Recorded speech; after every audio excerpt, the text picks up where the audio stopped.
Welcome to the Attitudes Podcast. This podcast is the brainchild of Attitude Foundation and Northcott to chat about attitudes about disability. In 2021, the University of Melbourne published a nationwide survey on Australia's attitudes on disability, which will be the focal point of our season 1. I'm your host, Angel Dixon. I'm a person with disability.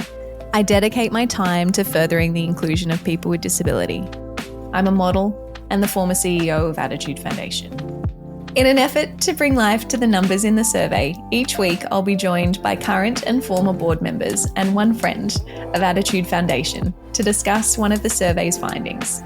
This week I'm joined again by Emma Bennison because our topic last week was just too rich not to have a part 2. And the topic is that 61% of people agree that people make fun of disability.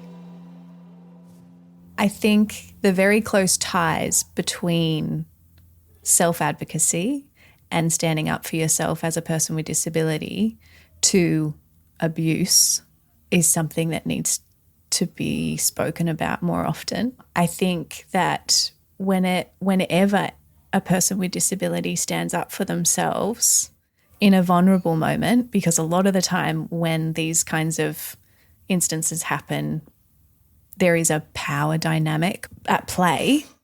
And I think we need to acknowledge that it's not always safe for people with disability to be their own advocates.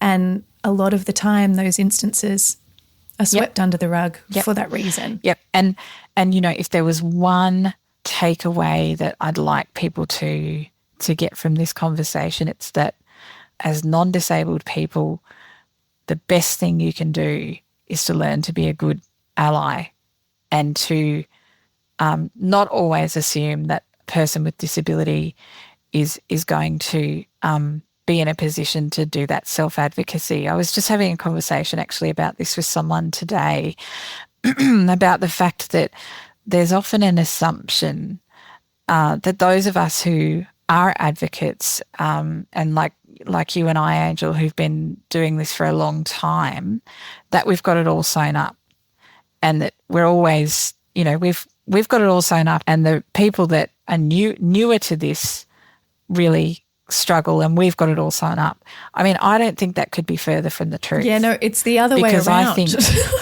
it's the other way around because I think that I think there's a huge underestimation, and we're just starting to see it now. I think with the Disability Royal Commission report having been handed down, there's a huge underestimation, I think, about the cumulative trauma that our community is experiencing and has experienced historically, and how difficult it makes it to continually, sometimes on a daily basis, have to keep standing up for ourselves, as you said, in really vulnerable moments. And I think that the more you have to do that, and the more you have to do that on behalf of your community, the more challenging it becomes over time. So I think this notion that those of us who are so-called disabled leaders and advocates, that we know how to do it, and everyone else, is learning is just wrong. We're the ones that need to pass the baton. Yeah, that's right. We're the ones we're ready. We're tired. We just want to go to sleep. So and it's funny. I mean, when we first got on this call, we both went, "Oh, we're tired." Yeah. And this comes back to the topic. I think that, well, I know in my own circumstance, my experiences of abuse a lot of them have been historical, and so they weren't even really within the remit of the Royal Commission, although I did make a submission.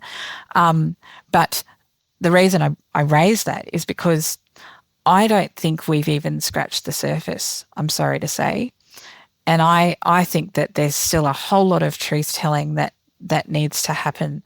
I'm not diminishing the work of the Commission when I say that, but I just think that actually what I'm seeing, and I don't know whether you're experiencing this, but what I'm seeing is that the release of this report and the exposing of what we anecdotally have always known, which is that, inclusion in Australia is in a pretty sorry state. I think that's opened a lot of people up in a way that they haven't been opened up before. And I think there's a lot of work to be done in our community to just go through a process of real truth telling. It's also worth probably surfacing the fact that making fun of disability actually can also happen within the community. So, we see lots of instances of lateral violence in the community, where people with disability actually, make fun of or bully other people with disability. And it's not necessarily impairment based, but the point is that, sometimes there's a fair bit of judgment that can go on, and there are assumptions that can be made, and there's lots of fear within the disability community itself. I mean, we're not a homogenous group of people. So, an example of that is that I worked for an employer. My employer was actually a person with disability in an organisation that I worked for in the past, and that was a fantastic thing. Initially, I'd never worked with a disabled leader before, so it was absolutely fantastic. But unfortunately, over time, the behaviour of this person really deteriorated, and there was some bullying and some really unexpected behaviour that occurred, and ultimately he ended up leaving the organisation, and I took over. But that was incredibly difficult, because I think the hurt of that was magnified because here was a person with disability who, was perpetrating bullying against another person with disability. And, a lot of that was based around the fact that the person felt threatened by me, I think. That's really interesting, Emma. I want to flag something here too, because there's an addition to this that I think we could talk about again for a long time, is that I think when we are talking about the nature of inclusion in Australia, and I guess the ecosystem of inclusion in Australia, I have spoken to people with disability, particularly people who have been Paralympians and all that sort of stuff, where they almost discuss a hierarchy of impairment. Mm-hmm. Totally. Yep. Which is quite confronting. And unfortunately, when we talk about the advocates that are in the public eye more often, the people that are noisier in this space, we are talking, it's pretty cookie cutter sometimes. Yep. Totally. And what lots of people with disability and disability-led organisations have been trying to do is to get a more diverse group of people in this space, in the advocacy space, to make more noise. But what has happened with that is that there is this almost rivalry within our community, because there are almost limited positions for people with disability to be noisy. You're either in or you're out. This space. You're either in or you're out. And the other thing I think that happens, and this comes back to another of my passions, which is disability leadership, because one of the things I think that happens is that, particularly in the media, if we're talking about people with disability in the media, there is a tendency for the media to go back to the same people all the time. Like, people assume that it's the fault of the people with disability who are constantly in the media. It's not always. It's often the fact that the media tend to just go back to the people that they know, because they consider that they're a safe bet, they're a safe pair of hands. And that's really unfortunate, because there are thousands of really, really articulate, credentialed people with disability who need the opportunity to be profiled, but we don't see them because it's just easier. And the reason I mentioned leadership is it reminds me of an experience I had once where I applied for a role, and the one of the board members was silly enough to actually be honest about why I didn't get it. And he said, look, you were really well qualified, probably overqualified for the role, but look, we just didn't think you were a safe pair of hands, because there was a fair bit of travel involved, and we just didn't think that you'd be up for that, and so we just made the decision not to employ you. And I still can't believe it happened, and I still can't believe that I reacted to it with such equanimity. You would have, you would have been so graceful. I was, but I shouldn't have been. And this is one of the other things. It goes back to what you were saying before about the way that inclusion in Australia has been framed. Like, we've all been taught not to rock the boat, and we've all bought. Well, not all of us, but many of us have. Unfortunately, and in some cases this is because of the experience of abuse. I think we have to be real about that. Many of us have learnt, often from a very young age, that it's safer not to rock the boat. It's safer just to accept that when someone says something like that to you, to just accept it and move on and be graceful. But we shouldn't. We shouldn't be graceful. It's interesting. I mean, there are so many different perspectives on how to create change. And I did ask this of Emily in our last episode, and so now seems like the right time to do it. So thinking about the statistic that we're talking about, what is your theory of change for us getting beyond that really high number of 61%? Well, I think it is absolutely imperative, as I said before, that non-disabled people take on some of the emotional labour. We cannot do it alone. It is absolutely imperative that people who are not disabled take up their positions as strong allies. We need to educate people more effectively on how to do that. We've spent an enormous amount of time and money on educating people with disability because, we're apparently the problem, on how to advocate, on how to be good leaders. I mean, God, if I had $1 for every disability leadership program that's been put out by governments, I'd be rich.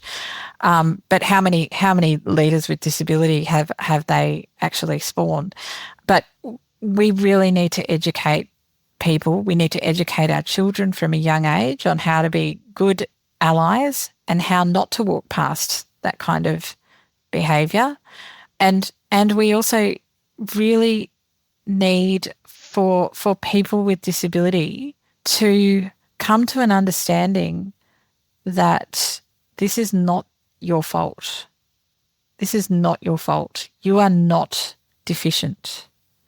And this is about people's fear and ignorance and lack of exposure. It is not a symptom of anything that you've done or failed to do.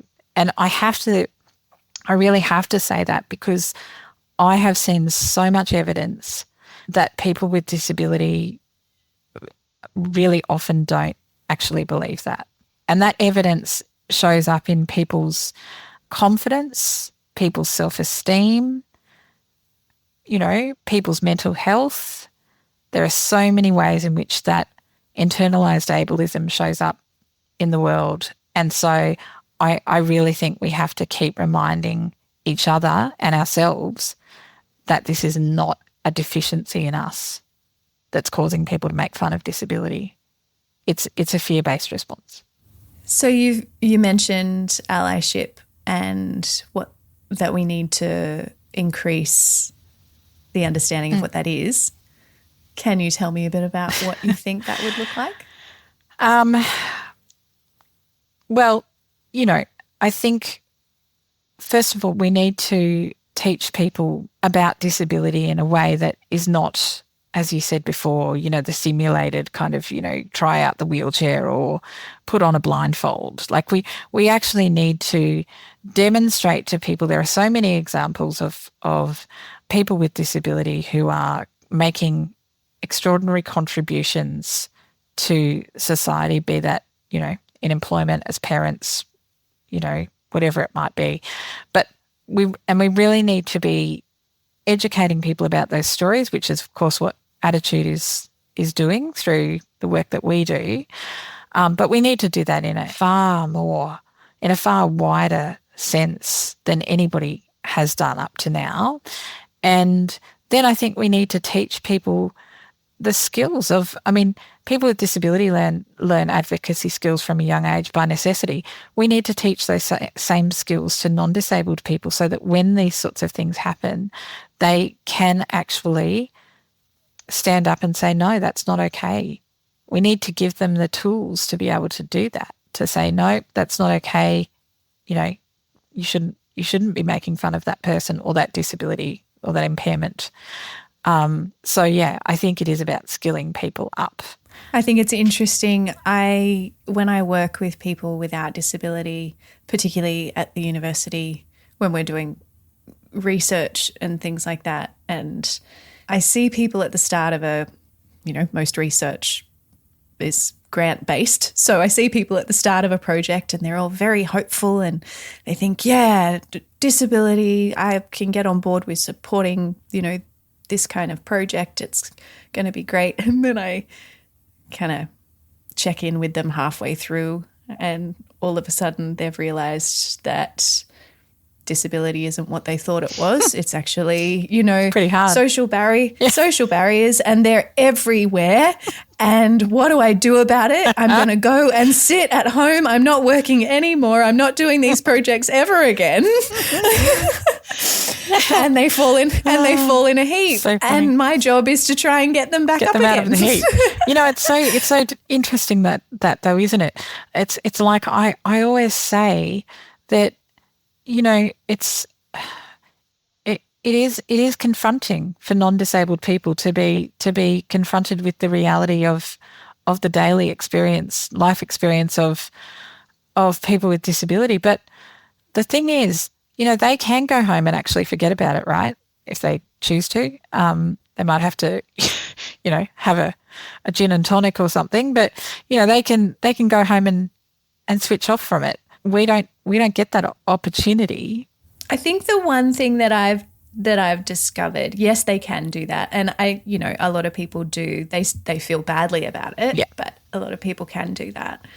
But what I have found, particularly with the people that I continue to work with, is that when they do come out of that hole, yeah. They come out very strong advocates. Yes, I agree with that. And it's not because they see people with disability as others. It's actually they almost see it as a social model. Yeah, and they can. That's right. They embrace it. They can start to see that social model everywhere, yeah. And they start to see barriers in their own lives, and they're not doing the whole, well, you know, everyone's disabled bit, because that's not good either.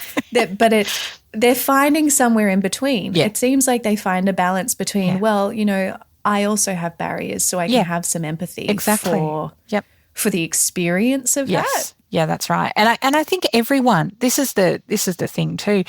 I think everyone can think of a time in their life when there's been a barrier. You know, whether you are a parent trying to get a pram up a flight of stairs or, you know, or whatever it is, like everyone can have an understanding, a personal understanding of what it feels like to have a barrier put in your way. So, you know, that is absolutely true. And I think people who do become really strong allies, they not only do they have an understanding of that, but they also have an understanding, or they start to recognise that while, yes, it is very overwhelming, they do actually have real empowerment to help and to make a difference. Like it's a real opportunity, allyship, I think, if it's done well, for people to make a difference and have an impact, which, you know, is great. Everyone should do it. There is actually a story that I probably want to bookend this conversation with, because we started with parenting and I think I want to finish with parenting. Mm-hmm. It's not my story. It's actually Katia Malakias, who is one of our previous board members. It's a story that Katia shared with me a long time ago, and I think it's hilarious. And it's about, I'm sure she won't mind me sharing it, but she got a call one day from her children's school. Katia has 3 children, one of whom is a person with disability, and his 2 siblings are 2 very vocal advocates for disability inclusion, as you can imagine. And at school one day, the teacher called Katia, I think, and said, you know, like, we've had a bit of an incident at school. You're going to have to come in and talk to us. Anyway, someone in the schoolyard had been using the word retarded as a put down for another child. And for those who are listening to this and don't know, that is not an acceptable word to be used in that context. That is actually a significant disability slur, because that is a word that has been used in diagnoses for people with disability. And so this little girl stood up for her brother and said, F you. You can't say that. And she got in trouble. And so Katia came in and she's talking to whoever it was, the teacher, and the teacher's saying she can't swear at other children. And she's going, you know what? I'd rather that she swore than use a disability slur. Yeah. So you can do with that what you will. You know, that's so interesting, because that's actually a really nice place to end on, because, you know, we started off talking about my daughter having a bad experience, but you're absolutely right that on the upside, both my children are exceptional advocates. They're way better than me at advocacy. Like, I've learnt so much from them. And not only that, they do have some really close friends who are also exceptional advocates, because they've spent so much time in our house and they've gotten to know us and they've gotten past the kind of stereotyping that occurs, and they've learnt, and, you know, it's just normal to all of them. So, you know, there is hope. There is hope, and we should always end on a hopeful note. Very hopeful here. Very hopeful. Thanks for joining us. This has been the Attitudes Podcast. If you'd like to learn more about the survey, visit the University of Melbourne website, or head to the Attitude Foundation website for more information on us. This podcast wouldn't have been possible without Matt Field from the Attitude Foundation and Alex Varley from Northcott. Hosted by me, Angel Dixon, produced by Lucy Griffin, and edited by Simon McCulloch and Evan Munro-Smith.